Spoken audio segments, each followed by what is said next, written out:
రేవంత్ రెడ్డి తనదైనటువంటి ముద్ర వేసుకోవడం అని కాకుండా కాంగ్రెస్ పార్టీ ముద్ర వెయ్యాలని చేసినటువంటి ప్రయత్నం జూన్ 2వ తారీఖున రాష్ట్ర అవతరణ దినోత్సవాన్ని పురస్కరించిన ఆంధ్రప్రదేశ్కి అయితే అవతరణ దినమే లేకుండా పోయింది.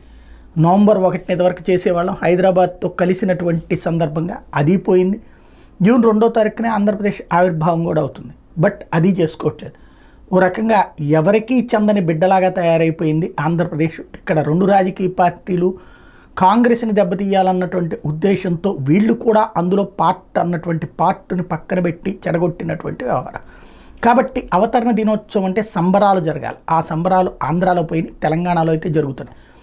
ఒకటి 3 రకాలైనటువంటి స్టెప్స్ అనుకున్నారు. ఒకటి లోగో ఆవిష్కరణ, కొత్త లోగో. ఇంకొకటి ఏదైతే గీతం అన్నటువంటిది, సరికొత్త గీతం అన్నటువంటిది, గీతపు మార్పు మాత్రం ఓకే చేశారు. ఇప్పుడు ప్రధానమైంది లోగోని మార్చాలన్నటువంటి కాన్సెప్ట్ మీద వెనక్కి తగ్గారు. ఎందుకంటే దాంట్లో కాకతీయ తోరణం తీసేస్తున్నారు, చార్మినార్ తీసేస్తున్నారు అన్నటువంటి కాన్సెప్ట్ మీద వచ్చిన వ్యతిరేకత, బీఆర్ఎస్ గొడవ, బీజేపీ విమర్శలు, వీటన్నిటి మధ్యన ఆగిపోయారు. మరొకటి తెలంగాణ తల్లి విగ్రహం ఆల్రెడీ ఒకటి తయారు చేశారు. అంతకుముందు ఆంధ్ర మాత ఎవర్రా పెట్టింది అంటూ పచ్చి బూతులు తిట్టినటువంటి కేసీఆర్ ఆ తర్వాత తను ఒక తెలంగాణ మాతని సృష్టించారు.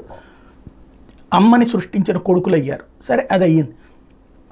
ఆ తర్వాతన ఇప్పుడు అందులో ఒంటి నిండా నగలు దిగేసుకున్నటువంటి తల్లి కాదు, తెలంగాణ తల్లి అంటే నార్మల్గా ఉండాలి అంటూ చెప్పుకొచ్చినటువంటి రేవంత్ రెడ్డి మార్పు చేయడానికి ప్రయత్నించారు. మేబీ సోనియా గాంధీ ముఖమేమన్నా అందులో పెడదామని ఆశించారో ఏంటో తెలియదు.